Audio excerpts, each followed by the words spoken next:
Hey there, I'm Sean Finnegan, and you are listening to Restitutio, a podcast that seeks to recover authentic Christianity and live it out today. The Romans looked at families and marriage very differently than most of us do today. In this session, we'll cover arranged marriages, the double standard for adultery, and the new Roman women who were breaking all the rules. This will put us in a good place to read chapter 7 of 1 Corinthians and see how Christian marriage, divorce, and remarriage differed from how the world lived. We'll see that not only was Christian marriage incredibly honoring to wives, it also provided a better foundation on which to build intimacy and mutuality. Here now is episode 591, part 8 of our 1 Corinthians class, Marriage, Divorce, and Remarriage.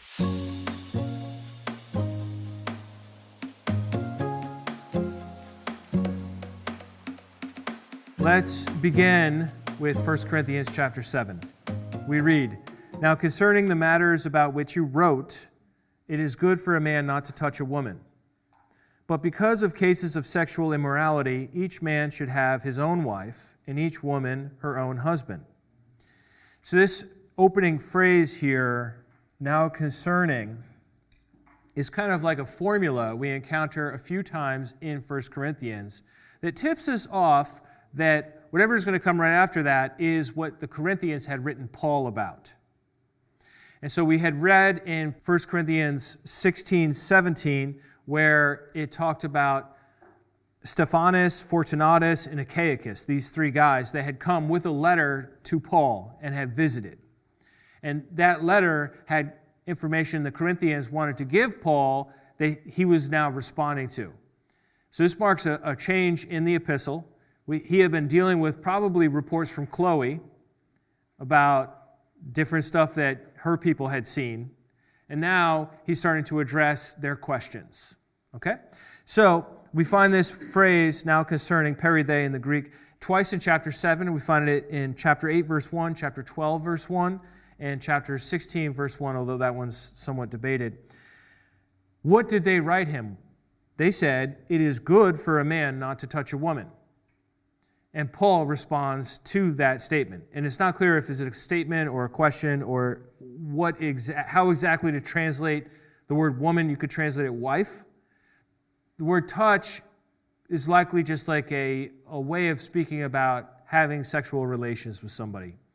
Another translation of this could be, is it good for a husband not to have sex with his wife? Okay, that's another possible translation. It's more than just a touch, okay? And I think we're justified in seeing it that way because of his response. His response is, well, but because of sexual immorality, each man should have his own wife and each woman her own husband. So that's his response, which I think gives us a pretty good clue. This is not a handshake. Now, when it comes to the idea of no sex within a marriage, we have some things to think about within the Roman Empire, mostly among the philosophers. So, for example, the Cynic philosophers, and of course, Diogenes, the founder of the Cynics, was famously somebody who lived in Corinth. It was centuries before Paul got there, but he's still very famous, and his followers are there. And Cynics believed in sex, but they didn't believe in marriage, and they didn't believe in having children. So a Cynic would say, I don't want to get married, I don't want kids, I just want to have a good time. Like that's the Cynic mindset, okay? The Stoic would say, I believe in marriage, I believe in kids, I believe that marriage is good, I believe that kids are good, and that it's a good part of society, but you shouldn't really have sex unless you're procreating, unless you're trying to have a kid. That's a Stoic. It's a non-Christian Greek philosophy. It enters Christianity later, but that's another story for another day. Musonius Rufus, who is writing or lecturing about the same time Paul is writing to the Corinthians, just a couple of years right after that, he says the following: "Men who are neither licentious nor wicked must consider only those sexual acts which occur in marriage and which are carried out for the creation of children to be right. Since these acts are also lawful, but they must consider acts that chase after mere pleasure, even if they occur in marriage, as wrong and unlawful. So that's an attitude that we find among the philosophers. Plato and Aristotle kind of look down on bodily pleasures like eating and drinking and sex, or sometimes they even talk about like wearing a soft robe, and they're like, you're really kind of a wuss. You need to wear like coarse clothing. That's this idea of asceticism. Training yourself is from the Greek word askesis. It means training. You're supposed to train yourself through hardship. And the Cynics were into it, the Stoics were into it, and maybe not the Epicureans so much, but Epicurus himself was into this idea of training. And so this was something that also infiltrated some of the doctors. So for example, the most famous doctor is called Hippocrates. You heard of the Hippocratic Oath, where you do no harm. This is a couple centuries before Christ. And then you have Galen, which is a couple centuries after Christ, and they both agreed that too much sex for men is bad because it reduces their vitality. And they had their theories, which have now all been disproved, about why they thought the body worked a certain way with these humors and fluids and everything has to be in balance. They had a theory about how too much sex was actually weakening to a man. So there were some of these streams of thought in the ancient world. And guess what? In Corinth, you have some of these upper-class Christians who have been educated, maybe had a little bit of a philosophical bent. Paul had talked a lot about the wisdom of this age in philosophies. We had talked about this previously. So, maybe there were some in the church that were like, we shouldn't be having sex at all. And so they write to Paul, what do you think, Paul? You think we should have sex? How should we, hey, it's a legitimate question. It kind of sounds funny, but why not ask it? And what Paul says is, now concerning the matters about which you wrote, it is good for a man not to touch a woman, but because of cases of sexual immorality, each man should have his own wife, and each woman her own husband. The husband should give to his wife what is due her, and likewise the wife to her husband. So Paul clearly endorses sex within marriage. There's no mention of procreation here. He doesn't say, well, you should have sex, but only if there's a good chance you would have a child as a result. There's nothing like that. So let's pause for a bit and talk about Roman family matters before we move on and talk more about Christian marriage. Roman family matters. I want to go through 4 main points with you: the paterfamilias, marriage, adultery, and the new Roman women. So, first up, the paterfamilias. This is a Latin phrase. It means father of the family. You can see that, right? The paterfamilias had patria potestas. So now there's four Latin words. The Spanish speakers probably could figure those one out. Potestas, like potent, strong, power, right? And patria is a word that means like the authority of the father. So he had the power of the authority of the father. This is classic patriarchy. You have the oldest father in the household is able to exercise authority over the household in a staggering range within the Roman Empire. This is not in Christianity. This is just in general in the Roman Empire, okay? In the Roman Empire, a father of the household would decide who each person would marry. They had arranged marriages. Not to say he would be a dictator about it. Maybe you brought in a boy and you said, well, I like this one. I'm sure there was some of that back and forth, right? Or a guy brings in a girl and says, what do you think about her? There's always a negotiation with these things. But he also had authority over finances for everybody and even life itself. The paterfamilias had to decide if a new baby would be accepted into the household or cast out or even executed. And the Romans had given that authority and recognized it as properly the father of the household's right. We have a papyrus from Oxyrhynchus, Egypt, papyrus 744, by a guy named Hilarion. He says, I beg and entreat you, take care of the little one, and as soon as we receive our pay, I will send it up to you. If by chance you bear a child, if it is a boy, let it be. If it is a girl, cast it out. Casting a child out of the household a lot of times will result in the death of the child. Depends on if there's other people around and who wants an abandoned child. Worst case scenario, the child would just die of exposure, okay, or starvation. In other cases, the person who ran the local brothel would take the baby and raise the baby as a prostitute. Or somebody else would take the baby and raise the baby as a slave. Or once Christianity really gets cooking, we would take the babies and raise them as Christians. But this is a little before that time. This papyrus comes to us from the year 1 BC.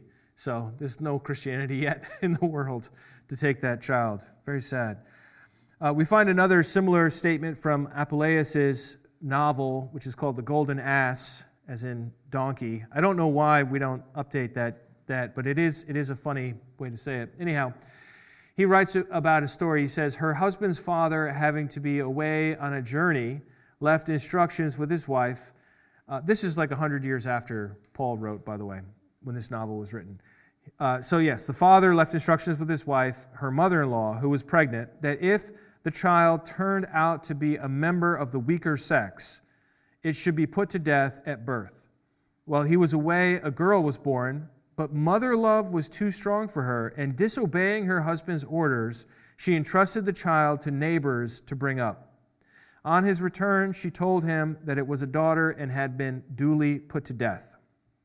This is a fictional story, but a fictional story based on real-life situations that could happen, right?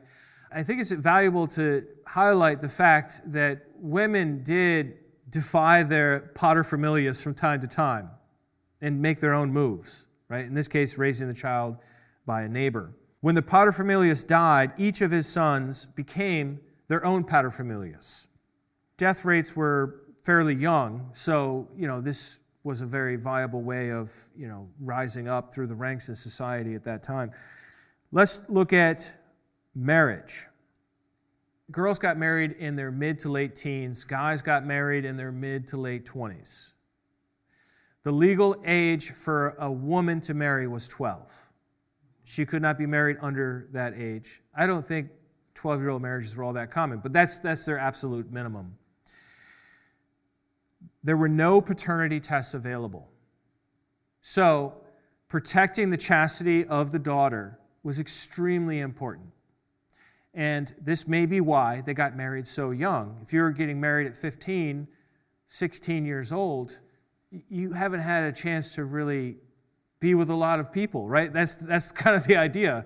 And then she would be faithful to her husband in that marriage. Now, the father of the bride plays an incredibly important role, not just in Jewish society, which I think a lot of us who are familiar with the Bible know about that, but in the Greek and Roman societies, the father of the bride played a significant role. The father of the bride arranged with the father of the groom who would marry whom, first of all. Second of all, he would provide her with a dowry, with a chunk of money. And that money was her money that she brought to the marriage. However big that dowry was would determine what kind of guy would be interested in marrying her, which is decided by his father. You see how this works? So there's a lot of economics and other things going on. It's not romance, it's not love, it's not like the rom-coms that we watch, okay? This is a very different system for thinking about marriage. They're not thinking they're going to be best friends for life, you're my soulmate. There's no language like that. We get close a couple of times to this idea of companionship, which I'll share, but it was definitely financial. Now, if that husband divorced her, he had to give the dowry back to her.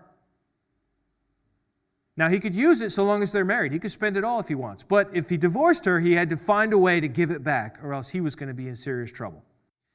So, love was certainly experienced in marriage. I don't want to give you the impression that love wasn't there at all, but it wasn't the main focus. Plutarch writes about this in his book, Advice to Bride and Groom. Plutarch is writing maybe 40 years after Paul was in Corinth, 40, 50 years after. He says, marriages ought not to be made by trusting the eyes only. Or the fingers either, as is the case with some who take a wife after counting up how much she brings with her, but without deciding what kind of helpmate she will be. So Plutarch's saying, hey, don't just look at her appearance, don't just look at her money. Think about how she would be as a helpmate in your household. We have a marriage contract. This is totally fascinating. From a city in Egypt. Egypt is where we get our ancient papyri. Papyrus is just like old paper. And we get it from Egypt because it doesn't rain that much, so stuff lasts forever. So this is from Tebtunis. This is Papyrus 104, and it's a marriage contract. It's a little before our time, 2nd century before Christ. But it still has all these components in it that are worth considering. We read, Apollonia shall remain with Philiscus, obeying him as a wife should her husband, owning their property in common with him. Philiscus shall supply to Apollonia all necessaries and clothing and whatever is proper for a wedded wife, whether he is at home or abroad, so far as their property shall admit. It shall not be lawful for Philiscus to bring in any other wife, but Apollonia, nor to keep a concubine or lover, nor to beget children by another woman in Apollonia's lifetime, nor to live in another house over which Apollonia is not mistress, nor to eject or insult or ill-treat her, nor to alienate any of their property to Apollonia's disadvantage. If he is shown to be doing any of these things, or does not supply her with necessaries and clothing, and the rest, as has been said, Philiscus shall forfeit forthwith to Apollonia the dowry of 2 talents, 4,000 drachmae of copper. In the same way, it shall not be lawful for Apollonia to spend the night or day away from the house of Philiscus without Philiscus's consent, or to have intercourse with another man, or to ruin the common household, or to bring shame upon Philiscus in anything that causes a husband shame. If Apollonia wishes of her own will to separate from Philiscus, Philiscus shall repay her the bare dowry within 10 days from the day it is demanded back. That's a marriage contract. A couple of things missing that would be in our thinking today, like the love, cherish, like not even mentioned. But like the amount of money, that was surely mentioned.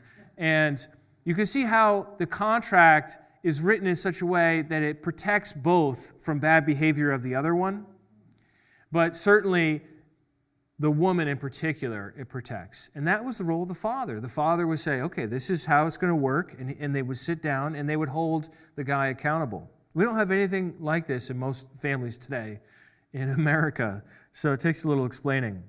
Now, of course, still many people did experience love in marriage, even though the marriages were arranged.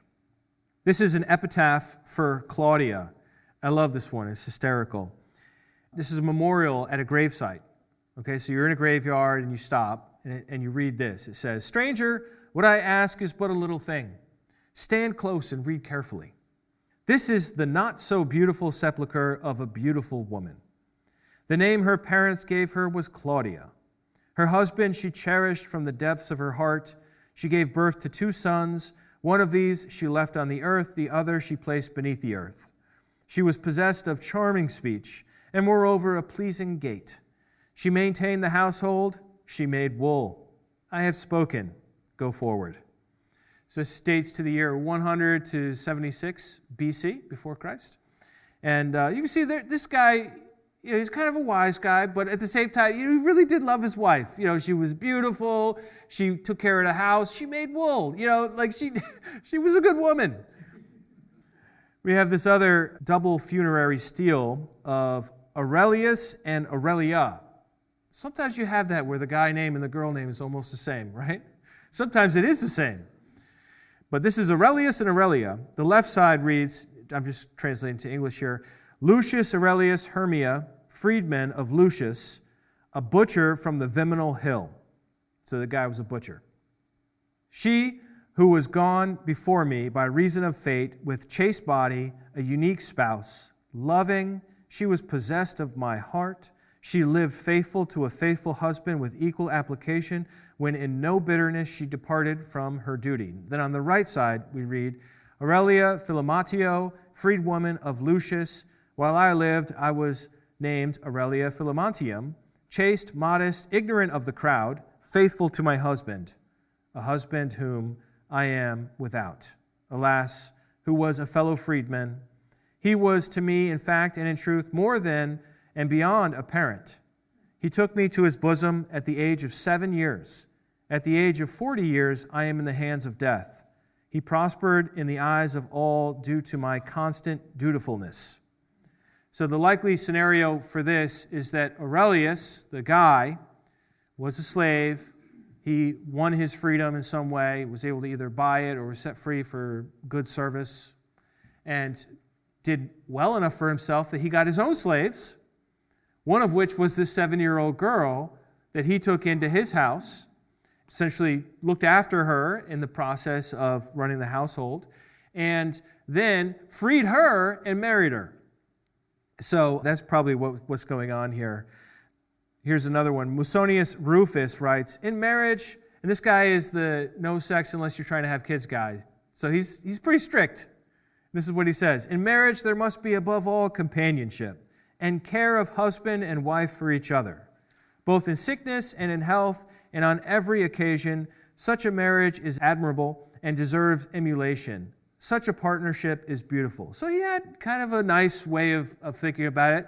Plutarch is even better. He says, it is a lovely thing for the wife to sympathize with her husband's concerns, and the husband with the wife's, so that as ropes, by being intertwined, get strength from each other. Thus, by the due contribution of goodwill and corresponding measure by each member, the co-partnership may be preserved through the joint action of both. Such a co-partnership in property as well is especially befitting married people. So share your money is what he's saying.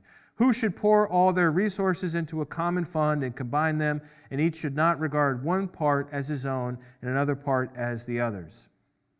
So these are the ideals. The ideals are that you would grow in affection, that there would be love within the relationship, but that was not the primary motivation for getting married. It had to do with increasing your family status, and if you're a man, it had to do with finding a woman with a good dowry to bring into your household. And then that was something that her father would control to find her a good husband, right? So that's how the whole system worked. However, adultery was a problem. Actually, I should rephrase that. They didn't think adultery was a problem, which I think is a problem. At least not for the men. Plutarch writes about this and he's literally writing a book of advice to a bride and a groom. He's writing about the year 90.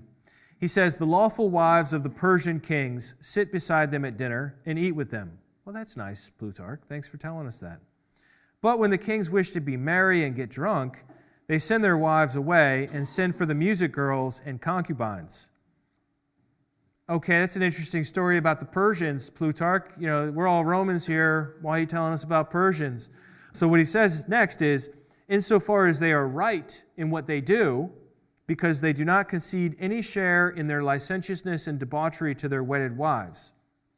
If, therefore, a man in private life who is incontinent and dissolute in regard to his pleasures commits some peccadillo with a paramour, that means a lover, right? A paramour or a maidservant, his wedded wife ought not to be indignant or angry, but she should reason that it is respect for her which leads him to share his debauchery, licentiousness, and wantonness with another woman.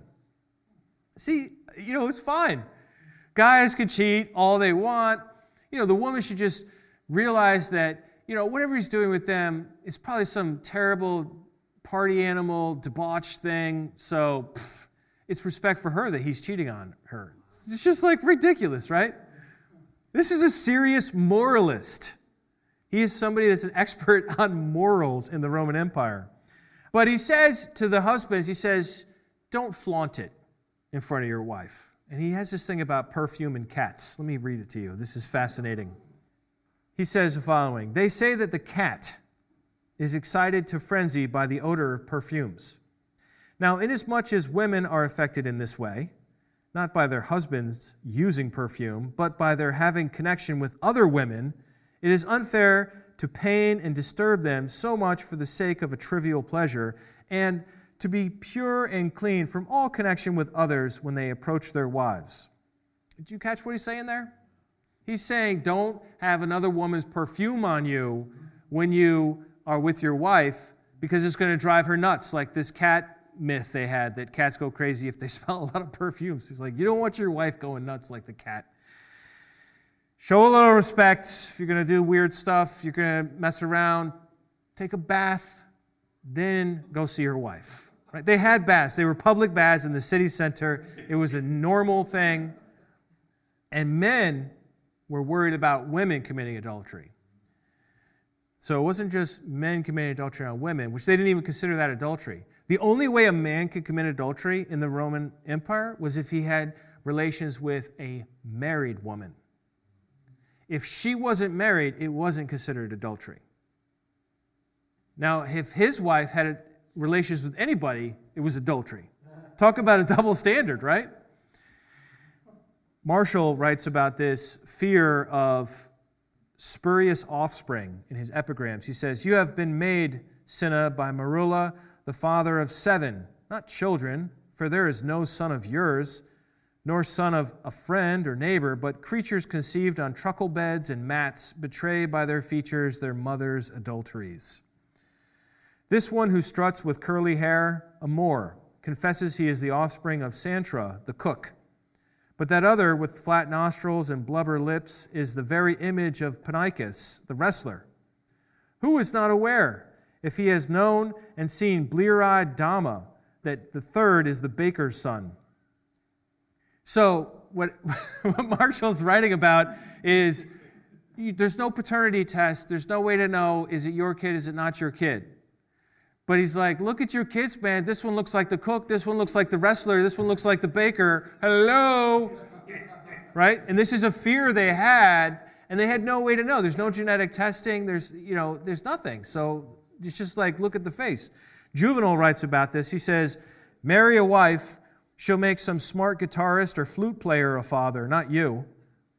Or when you hang your front door with outsized laurel wreaths, it'll all be to welcome an infant whose face in the tortoiseshell cradle under its canopy recalls some armored thug, some idol of the arena." So this was a concern. Now, in olden times, if a husband came upon his wife committing adultery, he was authorized to kill both of them, his wife and the other one. That had changed. That was no longer the case by the time we're talking about in the 1st century AD. Yet there had been a lot of liberalizing tendencies since the founding of Corinth. Corinth was founded in the year 44 BC. Okay? And since that time, Augustus was the emperor, and Augustus was concerned about the state of morality, especially in Rome. And of course, we know Corinth is copying Rome. Whatever Rome does, Corinth wants to do it like that. So he legislated, Augustus, the first emperor, legislated reforms in the year 18 BC against certain behaviors that he thought were not good. There was a population reduction in the city. He wanted more babies. So he taxed single men in particular. Single men who were not married had to pay. There were incentives for families that have many children. So the more children, you have more of an incentive. And then he outlawed, made it a crime, a public crime, adultery. And the law that he made for adultery was that the adulteress and her lover would have to pay a fine and be exiled to separate islands. So the Greeks and the Romans did this a lot. They send you to an island. There's lots of islands. So they could do that. That's not a thing you would do in the United States, right? But there's just so many islands, all right, you're going to be on that island for a while, for a couple of years, and you just got to live there and deal with whatever happens over there. And so this was something that he had legislated. Suetonius talks about this. He says, when he discovered that bachelors were getting betrothed to little girls, which meant postponing the responsibilities of fatherhood, and that married men were frequently changing their wives, he dealt with these evasions of the law by shortening the permissible period between betrothal and marriage and by limiting the number of lawful divorces. So what happened is he made these laws, and so what guys would do is they say, well, I'm engaged. How old's your fiance? Oh, she's 1. So I got to wait another 12 years at least, maybe 15 years until I marry her. Meanwhile, you don't have to pay the tax because you're betrothed, right? So he said, no. 2-year maximum betrothal, otherwise you're paying, right? So you can see what he's trying to do. He's trying to make them, especially the men, respectable in society. In the high society, the senatorial and equestrian ranks in Rome is what he's going after. Widows and widowers had 3 years and then they had to marry again. This was the law of Augustus. However, Augustus's own daughter, Julia, was a flagrant adulterer. We'll come back to that in a minute. Another person who writes about this is Cassius Dio. He says, since the freeborn population contained far more males than females, why? Because they're killing the females. I already showed you that when we started. It's tragic. He allowed all those who so desired, with the exception of senators, to marry freed women, and directed that their offspring should be regarded as legitimate. At this time, too, some men were becoming betrothed to infant girls. Augustus made an order that no betrothal should be valid unless the man married within 2 years of giving his word. In other words, the girl must be at least 10 years old at the time of the betrothal. So, what's going on here? What's going on is society was shifting. People were prioritizing new things now that we have a Roman Empire. And so Augustus makes these laws to deal with it. I want to tell you another quick thing about the law. So if a father found his daughter in bed with an adulterer, with a man she's not married to, okay? He was authorized by Roman law to kill both of them.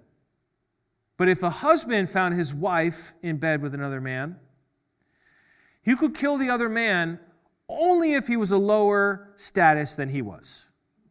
And he could not kill the wife no matter what. He had to divorce her, or else he was going to be prosecuted. That was the law that Augustus set up. He was trying to fight immorality that was rampant in Rome. And that's how he decided to do it. So what was going on? The new Roman women. That's what was going on. The new woman. And Augustus did not like it. His daughter Julia was a prime example of the new woman. Eventually, he exiles her. Like he has to enact his own law against his daughter because she's so bad. Bruce Winter writes, this is his book, Roman Wives, Roman Widows. Ancient historians have observed that around 44 BC, evidence of a new type of woman emerged in certain circles in Rome. A woman in high position who nevertheless claims for herself the indulgence and sexuality of a woman of pleasure. First century women, unlike their Greek sisters in Hellenistic and classical Greek times, appeared in the public domain. The imperial wives appear to have set a precedent for wives of senatorial rank and others in the social hierarchy.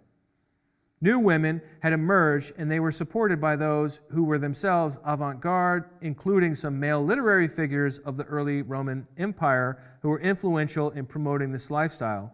These new women had an unsettling influence on the status quo. So you have the imperial family, so that's the emperor, his wife, and their relatives, and the women are dressing up real fancy, and they're being promiscuous, and they're committing adultery, and they have this liberated mindset, which then affects the senatorial class and their women, which they start doing it, affects the equestrian class and their women, and then eventually it trickles down to the regular people, and now we have imitation of this mindset. Marshall, writing about this, says, the way you're marrying your toy boy and making your former adulterer your husband so that Julian law can't make an example of you, Proculina, you're not getting married, you're signing your confession. So Marshall is writing in the year 86. So this is after the time of Paul, but not that, only a couple decades afterwards, 2, 3, 4 decades afterwards. And he's talking about the Julian law. The Julian law is the law code that Julius Caesar had started and then Augustus had added to, and it was all referred to as the Julian law, including the parts that Augustus changed about adultery. Seneca is even more valuable. This is Seneca the Younger. He's writing right about the same time that Paul is writing 1 Corinthians. And Seneca says the following, surely, this is the middle of the first century, he says, surely no woman is embarrassed by divorce anymore. Now that certain famous and high-born ladies keep track of their years, not by counting consuls, which is like their presidents, but by counting husbands. They leave home to get married and get married to get divorced. Divorce was feared only as long as it was unusual.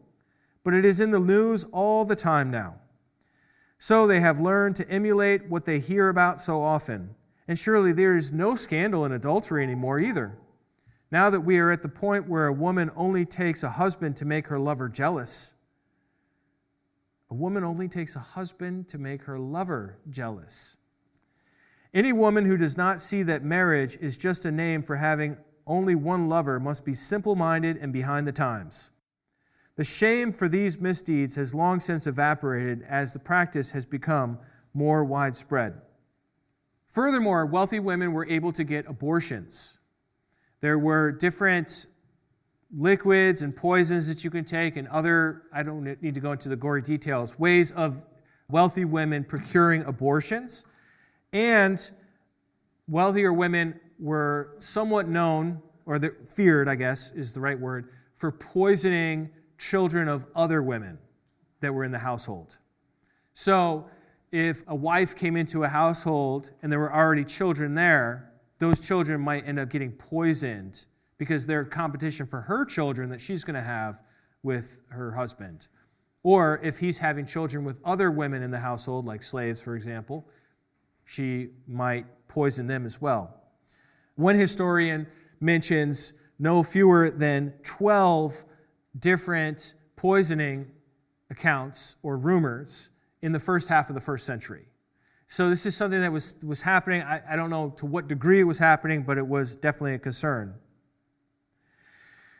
Much like our sexual revolution in the 1960s, the Roman sexual revolution of the first century before Christ and the first century of Christianity, right? That period right there, basically decided that women should behave like badly behaved men rather than having men behave like well-behaved women. Does that communicate? Rather than restricting badly behaved men, these new women pursued sexual equality, embracing promiscuity and adultery for themselves. Christianity, by contrast, took a different approach. Take a look at what we read here, 1 Corinthians 7:3. The husband should give to his wife what is due her, and likewise the wife to her husband. For the wife does not have authority over her own body, but the husband does. Likewise, the husband does not have authority over his own body, but the wife does. Do not deprive one another, except perhaps by agreement for a set time, to devote yourselves to prayer, and then come together again, so that Satan may not tempt you because of your lack of self-control. This I say by way of concession, not of command. Sex for Christians is about mutuality. This idea that we're each giving to the other what is due, right? The husband is giving to the wife what is due, the wife is giving to the husband what is due. Each one is giving authority over their body to the other. That's what I mean by mutuality. There's an equality and a mutuality within Christian marriage. The wife is faithful to the husband. No big surprise there. And the husband is faithful to the wife. Pfft, mind blown. Like, that's the point where in Corinth they're just like, come again? The contrast this, what was going on in the world around them. Like I mentioned, Augustus' daughter Julia was very badly behaved. She was known to have affairs with 4 men, apart from her husband, at which point Augustus himself had to exile her to an island in accordance with the new law he passed about exiling adulterers to islands. He had to do it to his own daughter. That was old news by the time we're talking about. By the time we're talking about, the emperor in charge was Claudius. Claudius Caesar had 4 wives, one after the other, and 2 or 3, at least 2 of his wives were well known, or at least rumored to be adulterers themselves. And that was his stated reason for divorcing them and remarrying. And then his last wife was accused of not only adultery, but also murder and incest with her own son, who was the next Roman Emperor, Nero. Okay, so we don't need to get into all that. But, just chaos, moral chaos at the highest level. People are seeing that, and they're like, all right, so how do I do this? I'm going to cheat over here, I'm going to cheat over there. I don't know if I can afford this or afford that, but we're going to, And Paul's saying, no, mutuality, this is your sexual outlet, women, it's your husband. This is your sexual outlet, men, it's your wife. That was a strong, revolutionary, unusual ethic. Not unusual to the Jewish people, but within the Roman world, this Christian idea, which obviously came from Judaism, was strong, and it was really interesting. In the sexual act, they were mutually authoritative. The wife had authority over the husband's body. Nobody talked like that. The part before that where it says, for the wife does not have, and I think that's why he put it first, for the wife does not have authority over her own body, but the husband does. People today are like aghast. They're like, I can't believe you said that. But ancient people would be like, yeah, of course, right? But then the second half where he says, likewise, the husband does not have authority over his own body. Everyone in the audience would be like, what? How can you say that? You're going to give the wife authority over my body? Yeah. That's this vision of Christian mutuality within marriage. Nancy Pearcey writes about this. She says, in this historical context, the Christian view of marriage was nothing short of revolutionary. At its core was a new form of sexual equality. To the shock of the ancient world, both sexes were held to the same moral standard.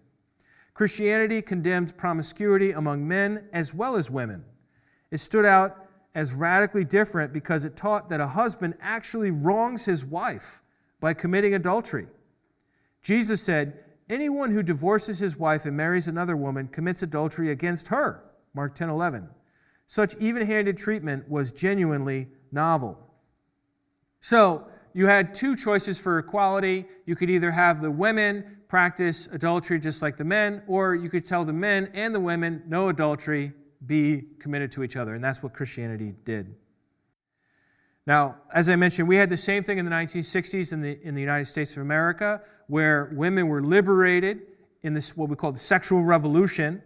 If you're curious about that, I read an interesting book by Louise Perry called The Case Against the Sexual Revolution, and she's not a Christian, so keep that in mind, where what she does is she explains how harmful it has been to women to behave like men. The Christian ideal remains as relevant today as ever, is what I'm trying to say. It's not regressive, it's not, old-fashioned. I mean, maybe it's old-fashioned too, but it's good, it works. It's God's design. He didn't make Adam and then Eve and Bethany and Susan in the Garden of Eden. He didn't use Adam and Eve, you know what I mean? That's how the biblical pattern was set up, right? And it wasn't like Eve and Adam and Tom, it was one and one. He took one person and made that one person into two people. And then in marriage, the two become one flesh again. Isn't that beautiful? That's the vision of Genesis. Now, I do want to mention something about domestic abuse, just as we're winding down here. This is when a husband physically harms his wife. This is a horrible sin because it violates the mutuality that we see here in the Bible. If a woman is giving authority over her body to a man, and a man is physically harming her, we have a violation of the trust. And that's, I think, why it's such a deep sin within marriage itself. And so men, according to what we just read here, the woman has authority over your body as well. So we need to have two yeses for sex. Okay? Not just one yes and one no. Two yeses for sex. And a guy might say, yeah, but isn't she supposed to not deprive me? Yep. Does that authorize you to rape her? Nope. Just because one person doesn't do what the Bible says doesn't mean you can just go crazy or harm somebody. It's just not fitting. It's not an application of what it says here. Read the whole section. It's talking about a beautiful vision of mutual trust and vulnerability, where each is vulnerable to the other. Not just one person is vulnerable to the other. Each is vulnerable to the other. And I think that's the highest level of intimacy you can have is when you have that mindset. All right, let's just mention briefly a few of these other verses. I can't go into much detail, but I wanted to at least read them to you and leave you with a homework assignment of reading this chapter on your own. No surprise there.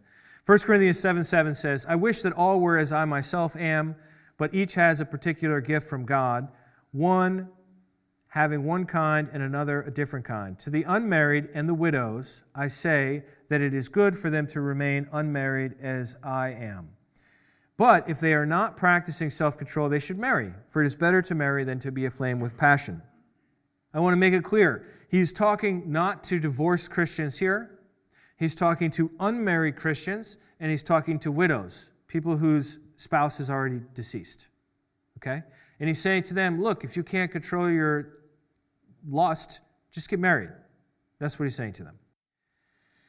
When it comes to those who have been married, we get the next section here, verse 10. To the married, see that? So he says to the unmarried, to the widows, and then he says to the married. So he's trying to cover all the bases.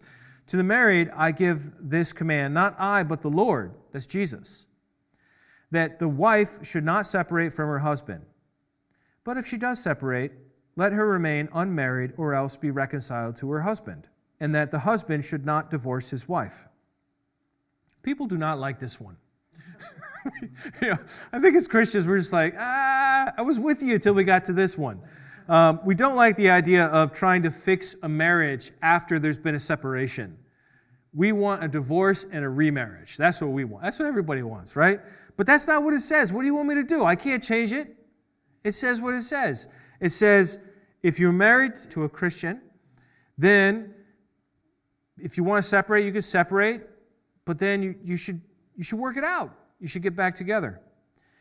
In the next section, he talks about mixed marriages where you have a Christian and a non-Christian. That's why I think 10 through 11 is talking about Christian marriages, because in 12 through 16, we're talking about where somebody's married to an unbeliever. All right, let me read you this. Verse 12, to the rest I say, I and not the Lord, that if any brother has a wife who is an unbeliever, and she consents to live with him, he should not divorce her. And if any woman has a husband who is an unbeliever and he consents to live with her, she should not divorce the husband. For the unbelieving husband is made holy through his wife, and the unbelieving wife is made holy through the brother. Otherwise your children would be unclean, but as it is, they are holy. But if the unbelieving partner separates, let it be so.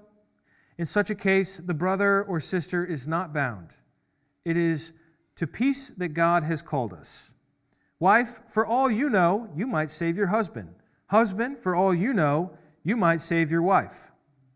So this is talking about where you have two pagans that are married to each other. What I mean is by pagan is people that worship the Roman gods. They're married to each other. One now becomes a Christian. This was a very relevant issue in the church that Paul's writing to. A lot of times you just had one was a Christian and one wasn't. So what would a woman be responsible for in the household? I just want to cover this briefly. There was Vesta. Vesta is the goddess of the hearth. In Greek, Hestia. This is some goddess that you would make daily offerings to at mealtimes of grain, salt, and wine. Then there were the Lares. These are guardian spirits of the home that each house had. They're invoked at family occasions like the birth of a child, marriage, death of a member of the household. These were gods. Every house would have a lar that was worshipped in that house. Then there were the Penates. The Penates were little gods that lived in your pantry and watched over your food. I'm not making this up. Then there's the family genius, and I'm not talking about some precocious 12-year-old. The genius was the spirit, the ancestral spirit that looked over the paterfamilias of the household. And food offerings were made on special days, special occasions like birthdays, to the family's genius. It's like a spirit that watched over the family. Then there were deceased ancestors. There were multiple times a year where you would be expected to go to the gravesite of an ancestor, whether it was related to you or not. It might be your husband's ancestor. And you would be expected to bring food or pour out some wine or leave flowers. and this is where the custom of leaving flowers at grave sites originated from, was to honor the deceased ancestors, presumably so they don't mess with you. Like most of ancient worship has to do with doing what they want so that you don't have bad things happen to you. It's not a love relationship like in Christianity. Then houses also had other gods. They had paintings of gods. We see those all throughout Ephesus and Pompeii. They had mosaics in the floor of gods. We have even an example of this from Corinth that has survived. Then you also have statues in the main courtyard of the Roman villa. There were statues of these other gods. So the house was full of gods. Whose job is taking care of all these gods? It's the wife. It's the woman of the household is responsible for the care of these gods, these household gods. If there was a big festival in the city and there was going to be a big animal sacrifice, it would be the husband responsible to represent the family at that sacrifice. So now she becomes a Christian. She says, I don't want to offer any food to the hearth goddess. And I don't want to recognize the Lara of the household anymore. And I'm done putting flowers on your grandfather's grave. How's that going to go over, right? Or let's reverse it. Let's say the woman is still a pagan, but the man becomes a Christian, and he's like, we're just not going to do any of that stuff anymore. And she's a good pagan, grown up from cradle, like always making these offerings on the daily and recognizing the gods and saying the right things at the right time. And she's like, this is a bridge too far, man. I can't go with you in this. And they would get separated. They would get divorced. Paul's saying in those cases, if I can get back to that, let it be so. In such a case, the brother or sister is not bound. That's what he says. Now, everyone wants to talk about, okay, so what does that exactly mean, not bound? Right? Does that mean I can get remarried? Or not? And that's what Christians debate about. So when it comes to the subject of divorce, we have a few options. I'm just going to lay them out, and then we're going to be done, okay? So, in modern times, in fault divorces, these are the scenarios that are available. Adultery, cruelty, abandonment, and imprisonment. These are what New York State recognizes as fault divorces. And then the no-fault divorce is called irreconcilable differences. In the state of New York, these are the reasons for which you can get divorced. The question is, which of these are biblical? Right? That's a question we have to ask. And then there's a whole separate subject of remarriage. Some people say you can never be remarried ever. Other people say you can not be remarried so long as your spouse is living, even if it's your ex. Other people say remarriage is only for marriages broken by adultery. If your spouse committed adultery, then you can remarry. Other people say, no, that's true, but also if you get deserted, if an unbeliever departs and separates from you, let it be so. In such cases, you are not bound. That's what that's coming from, the idea of desertion or abandonment.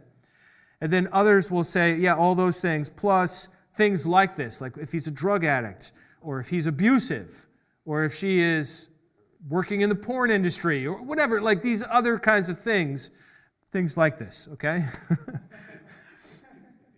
Remarriage for all previous cases, plus those in which the spouses don't get along.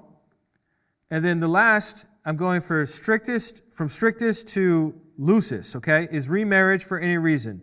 You find a younger woman and you say, wow, I'd like to marry that one. Divorce, remarriage, right? So these are all the different kinds of scenarios that, could be there in our society today. And it's our job as Christians, right, to figure out, okay, well, where are we drawing the line here? And in all honesty, I have lots of thoughts about this, but we are way late on time at this point, and I don't think I can get into it. So this is my challenge to you. Read 1 Corinthians 7 yourself. You see what it says. He's not writing to be cryptic. He's writing to be understood. And if you also want to read Matthew 19, that's the place where Jesus talks about it, that would be another good place to figure out where the line should be drawn. It's an important subject, but it's beyond the scope of our class because I'm not, like I said in the beginning, not able to solve all the problems for you, the questions that people have. I'm here to give you the background so that you can read it over against the background. And what I'm saying about the background is that Christian marriage is radical, it's awesome, it's mutually trusting, and for that reason, it was like an exciting new thing, especially for women who were expected to put up with their cheating husbands. That Christian women know that their husband wouldn't cheat. What an incredible advantage. And so Christianity took off like wildfire among women. All right, next time we'll talk about idolatry and food sacrificed to idols as we continue through our class on 1 Corinthians. Well, that brings this presentation to an end. What did you think? Come on over to restitutio.org and find episode 591, Marriage, Divorce, and Remarriage, and leave your feedback there. Also, it would be interesting to hear what your views are on remarriage in particular. When is it fitting for Christians to get remarried? Is it anytime they get divorced, they can get remarried no matter what the reason was for the divorce? Or are there limitations on it? Come on over to restitutio.org and leave your comments there. We'd love to read your thoughts. This is certainly an area of great importance for me as a pastor, and it's an area where I am always looking to learn, looking to develop my understanding. Obviously, I'm not interested in going against what Jesus taught or what Paul the Apostle taught, but I am looking to apply it to real-life scenarios. And so I welcome your thoughts and comments on that. On another note, I wanted to invite you to Converge Fest this August. That's going to be in 5 months, August 1, 2, and 3. I was having a conversation with another pastor just a week or two ago and was trying to explain Converge to him. And he was just like, I don't really need to go to another weekend. You know, I've been to a million weekends in my life, and these events are fine, but, you know, what would be the point in me going to that? Well, let me just tell you, Converge is not just another weekend. First of all, it doesn't happen every year. The last time we even did it was 6 years ago in 2019, BC, before COVID, and it was fabulously well attended. We had around 300 people. We're hoping to hit 500 this year, and this is not an event like other Living Hope events that I'm involved with, for example, or UCA events or Church of God events. No, this is an event bringing people in from all the different groups. Last time there were quite a few from the Christian Disciples Church in Canada. They have 2 churches, one in Toronto, one in Montreal, predominantly Chinese. And so they were a huge help last time around, and I believe they are coming again. There are going to be all kinds of other One God groups represented at this event, some from small home fellowships or house churches, some from isolated individuals living all across the United States, others from actual denominations and established brick and mortar churches. So it's going to be a really interesting time. And look, this kind of thing only works if people show up, if people say, you know what, I'm going to make this a priority. And so I encourage you to come. Registration is not yet open. It is available to submit your email address at convergefest.com. That's convergefest.com. And you can just punch in your email. Then when registration becomes available, we'll send you an email. I am on the planning committee for this, but really the mastermind behind the whole thing is Jerry Weirwell. And he did a great job last time around. I met so many different people. It really, honestly, changed my life. Met so many folks who became really lasting friends that 6 years later, I'm actually very close with some of these people that I met for the first time at this event. Out of this event was the birth of the Unitarian Christian Alliance. We actually announced it for the first time in public at Converge Fest in 2019. Out of this event was the birth of Compass Christian Church, to some degree at least, because that's when I got to meet Will Barlow and in subsequent conversations started to encourage him, hey, why not start a church down there in Kentucky, or up there if you're living south of Kentucky. I always see things from the New York perspective. You have to pardon me for that. And I believe many other podcasts, YouTube channels, all kinds of stuff that got started because people gathering together, getting encouraged, meeting people in their area that they didn't even know about.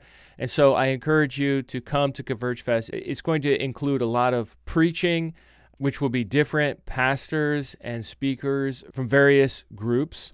So I think it'll have good variety in that sense.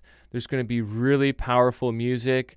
I believe our Living Hope worship band is going to be doing some of the sets, and then there's another band from the Church of God that is going to be doing some of the sets. And who knows, maybe even some other musicians from different groups can participate as well. So the preaching is going to be on point. The music is going to be fantastic. We're going to have a full program for children, so bring all your kids. I don't care what age they are, even if they're babies, if they're little kids, if they're teenagers. We're looking to provide a full children's program during the meetings, not for the entire weekend. So there's like free time in the afternoon, and for that you would have to watch your own kids and obviously also put them to bed at night. That's on you parents as well. So I don't want to oversell this, but it is very much a festival environment. It's held at Hiram College, just outside the Cleveland, Ohio area. And this is something that I am really looking forward to. Last time we did tables as well, where people with different ministries could set up tables and just bring awareness to what they're doing to other One God believers. And so hopefully that is something that can happen again. We had a sport last time around. We played some ultimate frisbee, which was epic. I do have to say that. And that is when I got to meet Sam Tiedemann for the first time, was on the field of battle of ultimate frisbee in 2019 at Converge. So that was really great to meet him. I know my parents also reconnected with a lot of folks. My parents were in the Way International and have been out of the Way International for pretty much almost as old as I am. I was a little kid when they left. But they got to reconnect with all sorts of other folks that they had known from decades ago. And it was really a rewarding time for them as well. It was also awesome to meet people from groups I hadn't heard of before and individuals I had never even met online. So I do encourage you to come and bring your friends. It is going to be a really great time of celebration. We're going to stay away from controversy. It's not really a time for us to air our doctrinal differences or any kind of issues like that. It's more of a rally together in what we agree on, especially who our God is and who Jesus is and our commitment to Scripture. So please go over to convergefest.com and put your email address in there so we can let you know when more information becomes available. Thanks, everybody, for tuning in. If you enjoyed this episode, please share it with your friends. If you'd like to support us, you can do that at restitutio.org. And remember, the truth has nothing to fear.